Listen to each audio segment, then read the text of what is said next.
मैं तुम्हारी माँ पार्वती आज तुम्हें बताने आई हूँ कि मैंने तुम्हारे जीवन के लिए एक बहुत बड़ा फ़ैसला ले लिया है। और इतना बड़ा फ़ैसला मैंने क्यों लिया, क्या कारण है उसके पीछे, जो कि मुझे इतना बड़ा फ़ैसला लेने पर मजबूर हो चुकी हूँ मैं। ऐसा कौन सा कारण है जिस कारण से मैं इतना बड़ा फ़ैसला लेने पर मजबूर हो गई हूँ, वह तो मैं तुम्हें बताऊँगी ही।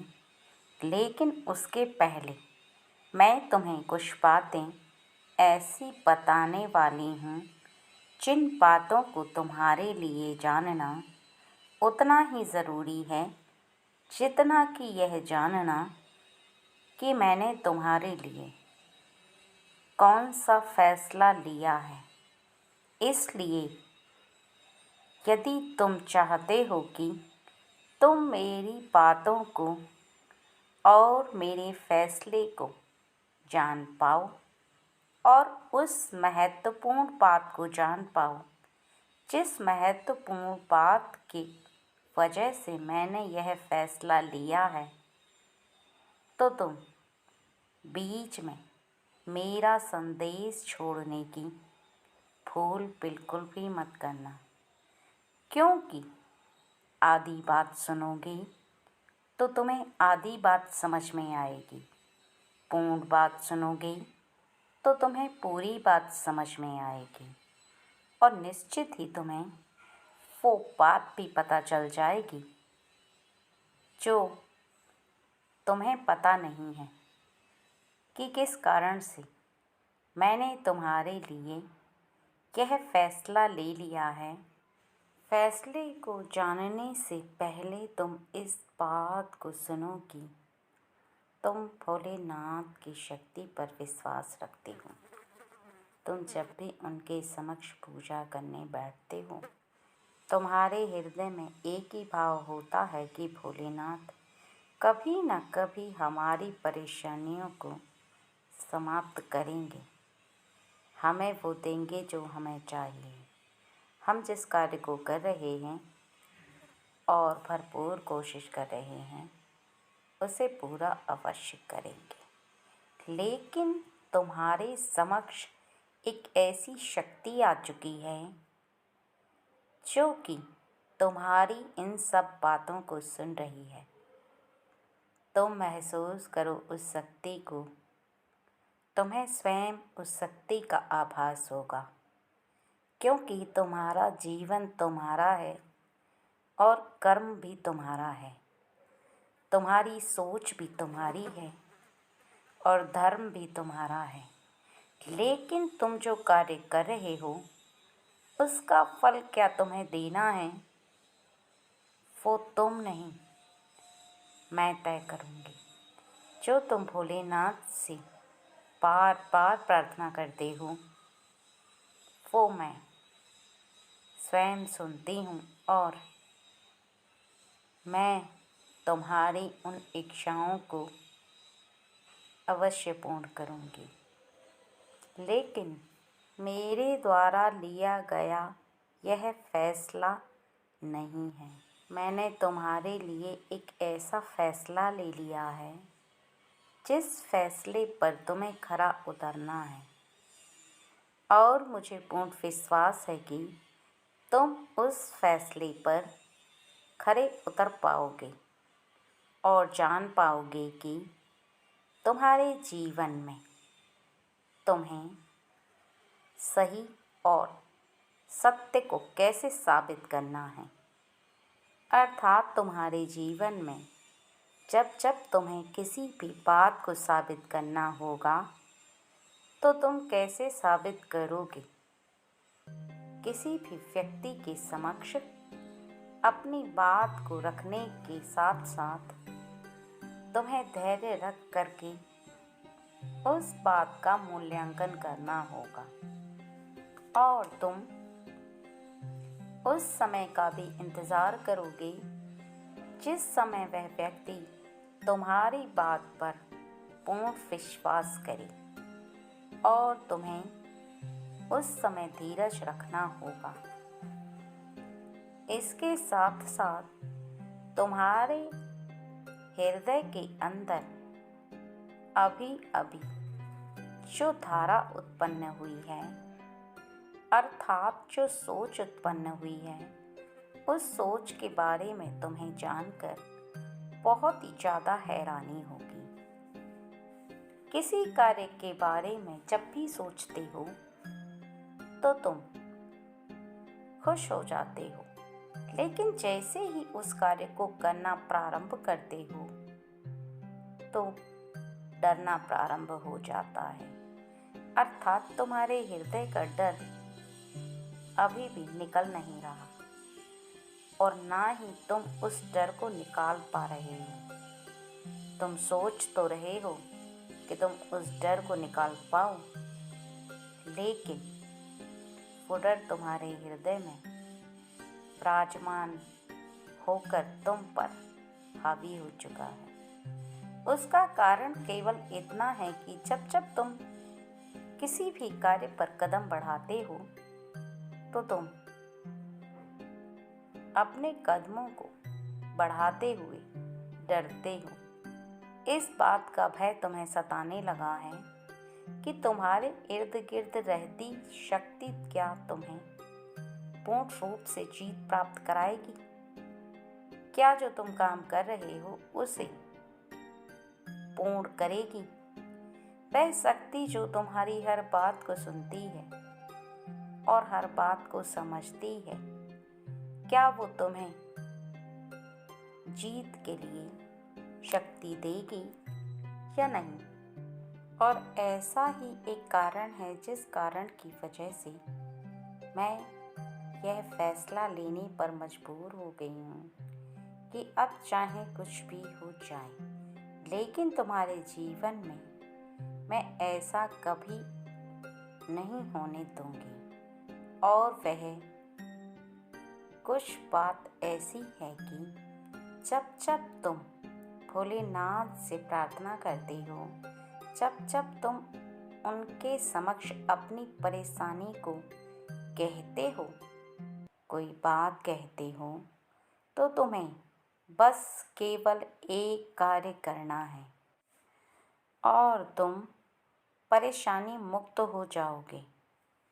क्योंकि अब ध्यान दो जो कह रही हूँ। जब भी आज के बाद तुम भोलेनाथ के समक्ष पूजा करने जाओगे या किसी भी बेल पत्र को चढ़ाओगे या कोई भी ऐसा पुष्प चढ़ाते हुए या किसी भी पूजा में तुम केवल भोलेनाथ को स्मरण कर रहे हो, तो तुम्हें जब तुम भोलेनाथ के समक्ष पूजा करते हो, अर्थात शिवलिंग पर पूजा करने जाते हो, उस समय जब भी तुम शिवलिंग को भोलेनाथ कहकर पुकारते और उनसे अपनी कोई भी मनोकामना मांगो, तो तुम साथ में यह ज़रूर कहना कि भोलेनाथ और माँ पार्वती दोनों ही मेरी इस मनोकामना को पूरा करें।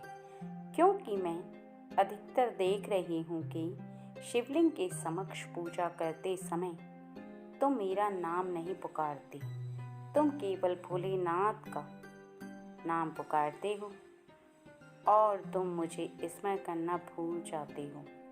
इसलिए आज मैंने यह फैसला किया है कि जब जब तुम उनके शिवलिंग के समक्ष पूजा करते समय मेरा नाम भी पुकारोगे, तो तुम्हारी मनोकामना मैं शीघ्र ही पूर्ण कर दूंगी। और इस बात को अवश्य ध्यान रखना कि यदि तुम किसी भी बात को कह रहे हो, अर्थात किसी भी इच्छा को पूरा करने के लिए प्रार्थना कर रहे हो, तो अपने हृदय में विश्वास रखकर ही करना। पूजा करते समय तुम्हारे इर्द गिर्द जो लोग भोलेनाथ की पूजा कर रहे हैं, वो भी उतनी ही भोलेनाथ की शक्ति में विश्वास रखते हैं जितनी कि तुम। और उनके हृदय में भी भोलेनाथ उसी तरह विराजमान हैं जिस तरह तुम्हारे हृदय में विराजमान हैं। जितना तुम उनसे प्रेम करते हो उतना ही वह भी उनसे प्रेम करते हैं।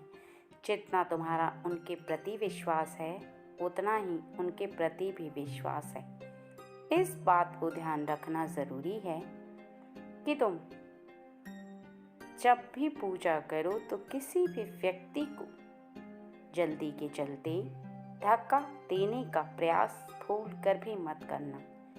मैंने ऐसा कई बार आभास किया है कि जल्दी के चलते तुम किसी भी व्यक्ति को धक्का दे देते हो और तुम्हें बहुत ही जल्दी रहती है पूजा करने की।